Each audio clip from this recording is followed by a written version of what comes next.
이번에는 대한항공과 관련된 이야기입니다. 사실 주식시장에서도 대한항공이 이제 델타항공과 제휴협정을 맺게 된다면 아무래도 다시 한번 날개를 달 수 있을 것이다라는 증권사의 평가들이 있었는데요. 국토교통부가 이 협정을 조건부로 인가하기로 했다는 소식이 방금 전에 들려왔습니다. 이 부분 취재기자 연결해서 한번 들어보도록 하죠. 이재경 기자, 이번에 대한항공과 델타항공의 협정 내용이 들려왔는데 구체적으로 어떤 내용입니까? 예, 이 협정은 대한항공이 국적사 최초로 동아시아와 미주를 잇는 태평양 노선에서 미국의 델타항공과 체결한 제휴협정입니다. 대한항공과 델타항공은 인천과 미국을 잇는 노선에서 한 회사처럼 운임과 스케줄 등 영업활동을 공동 수행하고 수익과 비용을 공유하게 됩니다. 이 협정에 따라 델타항공은 인천을 거쳐 아시아 등지로 가는 노선을, 대한항공은 미국을 거쳐 아메리카로 가는 노선을 확보한 셈이 됩니다. 세계 3대 항공동맹의 승객 유치 경쟁은 더욱 치열해질 전망입니다. 이에 앞서 일본이 이미 같은 노선에서 미국 항공사들과 협력을 강화해왔기 때문입니다.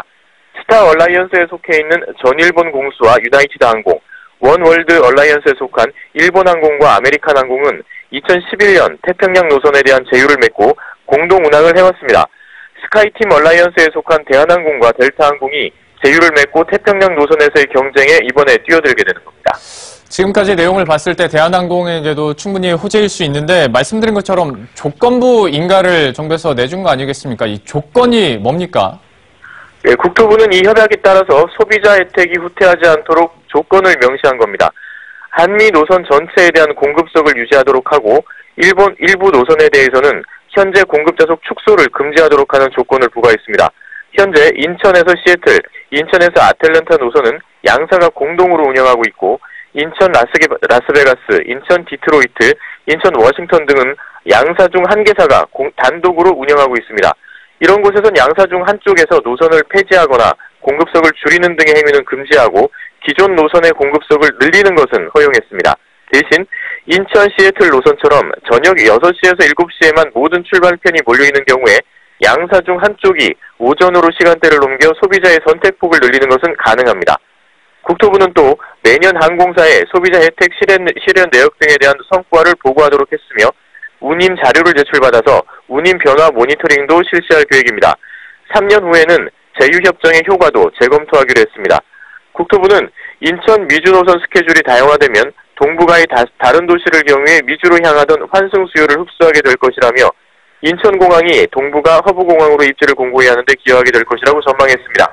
머니투데이 방송 이재경입니다. 대한항공과 미국의 델타항공 이제 협정 소식과 함께 이제 국토교통부가 조건부 인가를 내줬다라는 소식을 전해드렸는데요. 이게 약간 좀 뜬금없으신 분들이 있으실 것 같아서 잠깐 좀 설명을 들어봐야 될 것 같습니다. 한창 해운업 얘기했을 때 해운동맹에 대해서 우리가 공부를 많이 했었는데 이번에는 항공동맹에 대해서 좀 공부를 해야 될 것 같아서 교수님께서 가르쳐 주세요. 예, 제휴협정이라고 하는 것은 2개 이상의 항공사들이 서로 자기네가 가지고 있었던 리소스들을 좀 쉐어를 하는 건데요. 예. 이미 아마 비행기를 많이 타보신 분들은 뭐 비행기를 탈 때마다 비행기의 편수를 이야기할 때 뭐 코드 쉐어라는 말을 아마 들으셨을 거예요. 예. 그래서 다른 항공사의 고객들이 자기가 타고 있는 항공사가 아닌 다른 항공사의 비행기를 이용을 하는 경우들이 있는데 이것은 그냥 어느 정도의 그냥 그 손님을 받아주는 정도의 역할이었었는데 지금 네. 하고 있는 제휴협정이라는 것은 아예 그냥 한 회사처럼 움직이는 겁니다. 예. 그래서 마일리지도 고객들이 전부 다 쉐어를 할 수가 있게 되어 있고요. 그러다 보면은 아침 시간, 저녁 시간으로 비행기를 분할을 할 수도 있고 예. 또 노선에 대한 것들도 경쟁적으로 되어 있던 것들이 하나의 회사처럼 움직이기 때문에 훨씬 더 이익이 좀 좋아진다라는 면들이 있습니다. 예. 근데 그것을 특별하게 이제 지금 미국의 노선에 지금 집중을 하고 있다는 것은 그만큼 대한항공이 미국 노선에 대한 점유율이 높기 때문에 예. 더 높은 좀 이익을 내기 위해서 이것을 진행을 하고 있는 것인데요.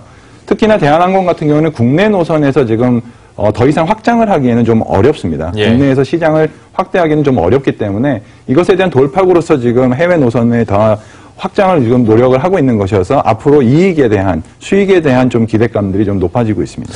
그러면 이제 구체적인 예상 효과에 대해서 한번 간단하게 얘기를 나눠보도록 하겠습니다. 소장님께서는 좀 어느 정도 분석과 예상을 하고 계십니까? 아마 지난 평창올림픽 폐막식 때 이방카가 대한항공을 타고 왔어요. 네. 워싱턴에서 이제 인천공항까지. 아니 왜 델타도 있는데 네. 델타는 노선이 없습니다. 그리고 그 이면에는 사실 이런 이제 코드쉐어 지금까지는 스카이얼라인 팀이라고 해서는 일부를 제외하는 거여서 그거보다 한 발 더 나간 거예요. 조인트 벤처는. 예. 그러니까 이제는 델타항공의 어떤 영업망 그 망을 다 이용할 수 있다는 겁니다. 그러다 보니까 사실은 이거는 전 세계적으로 이제 항공 업무라는 거는 국가가 이제 라이센스를 줘야 되는, 인가를 해줘야 되는 부분이 있거든요. 예. 그러다 보니까 인가를 갖고 있는, 쓰임권을 갖고 있는 국토부가 인가를 해줬는데, 여기에 지금 문제는 이건 이제 이 저가항공사뿐 아니라 아시아나한테는 악재거든요. 그러니까 아시아나항공이 지금 공정거래위원회에다 제소를 한 상태예요. 예. 지금 대한항공이 델타와 코드쉐어를 했을 경우, 조인트 배치를 했을 경우에는 오히려 미주 노선의 점유율이 떨어진다. 그리고 뭐 담합했을 경우, 요금을 담합했을 경우에 어떤 제재할 수 있는 방법이 없다. 이런 식으로 컴플레인 해놨기 때문에 예. 국토부의 승인과는 별도로 공정거래위원회에서 경쟁을 제한하는지에 대해서는 파악을 해야 합니다. 예. 그러나 지금 현재 점유율을 보게 되면 미주 노선의 경우 대한항공이 49%, 예. 아시아나는 23%, 절반 이하예요. 그러다 보니까 이 독점적 이 지위를 그대로 유지하게끔 할 거냐, 이 부분에 대한 어떤 공정거래위의 고민은 좀 남아있는 상황인데, 어쨌든 이게 되면 미주 노선의 점유율은 대한항공은 더 올라갑니다. 왜냐하면 서비스 그대로고요. 마일리지 상호 인정 범위가 더 넓어지는 거기 때문에 굉장히 미주 노선의 경우에는 저가 항공사가 뛰는 데가 별로 없습니다. 예. 다 대부분 동남아에 이제 했기 때문에 대한항공으로서는 탈줄구로 이제 델타를 잡았지만, 그러나 이 저가 항공사와 아시아나의 경우는 오히려 이제 이 미주 노선이라는 이제 항공 노선을 좀 더 내주는 상황이기 때문에 좀 지켜봐야 될 상황입니다. 이번 제휴협정과 관련된 예상 효과들을 지켜봤고요. 아마 이제 또 증권사에서 애널리스트들은 대한항공과 관련해서 이번 이슈 또 열심히 리포트를 내놓겠죠. 내일 아침에 한번 참고를 해보도록 하겠습니다. 대한항공 같은 경우에 일중으로 현재 주가 상황을 보더라도 11시 이제 이 소식이 이어난 이후에 약간은 뛰는 모습 나타나고 있는데요.